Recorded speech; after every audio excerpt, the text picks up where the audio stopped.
আসসালামু আলাইকুম। কেমন আছেন সবাই?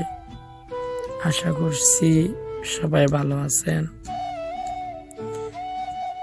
আজকে দুদিন ধরে একটা বিষয় নিয়ে ইউটিউব, ফেসবুক, টিকটক, ইনস্টাগ্রাম সব জায়গায়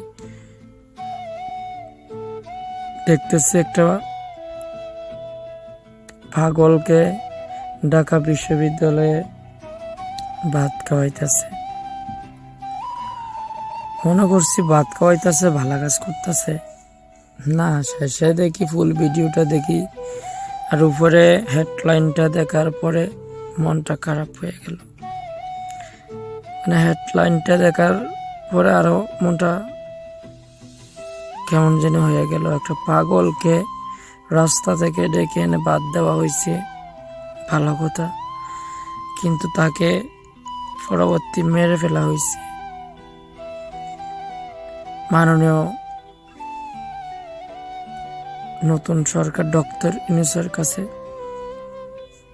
একটাই আমাদের প্রবাসীর পক্ষ থেকে আবদার জানানো যাইতেছে, যারা যত বড়ই রাজনীতিবিদ হোক না কেন, যত বড়ই মেধাবী ছাত্র হোক না কেন,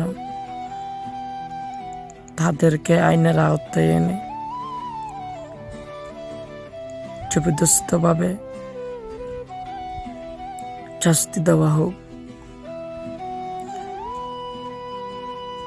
আমরা আজকে বাঙালি, কোনো জায়গায় মাথা উঁচু করে কথা বলতে পারি না। কিন্তু কেন পারি না? আমরা কেন পারি না কথা বলতে?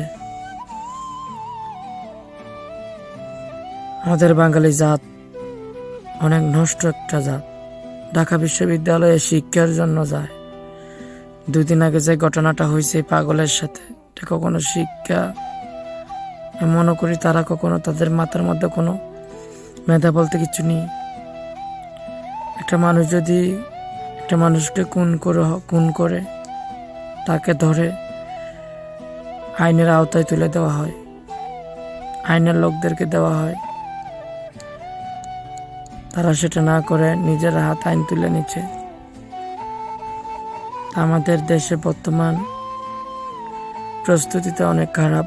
বন্যায় নোয়াখালী, ফেনী বন্যাতে ক্ষতিগ্রস্ত হয়েছে। আবার আমাদের দেশে হচ্ছে নতুন সরকার, সে কোথাও যেতে পারতেছে না, এদিকে। মূল বিষয়টা হচ্ছে সে নতুন সরকার কিছু বুঝে উঠতে পারতেছে না এখনো। আমি সেনাবাহিনীর কাছে আবদার করব, আপনারা এই বিষয়টা নিয়ে একটু গভীরভাবে তদন্ত চালান। আর যারা হত্যা করছে তাদেরকে কি বলবো, বাঙালি জাতটাই হচ্ছে একটা ভাষা আছে না, এরকম একটা ভাষা দিতে হয়। সবাই যে খারাপ আবার তা কিন্তু না, সবাই যে ভালো তা কিন্তু না। বলতে গেলে আমি নিজে একজন খারাপ, তবুও কিন্তু আমি একটা পাগলকে মেরে ফেলাটা এত সোজা বিষয় না। আমাদের দেশে অনেক পাগলরা আছে। এক প্লেট ভাতের জন্য যদি নিজের জানটা দিতে হয়, এক মুঠা ভাতের জন্য যদি নিজের জীবনটা দিতে হয়, সেরকম ভাত প্রয়োজন বোধ করি না। আজকে পাগলটাকে মেরেছে, কালকে আপনাকে মারবে, পরশুদিন আমাকে মারবে না?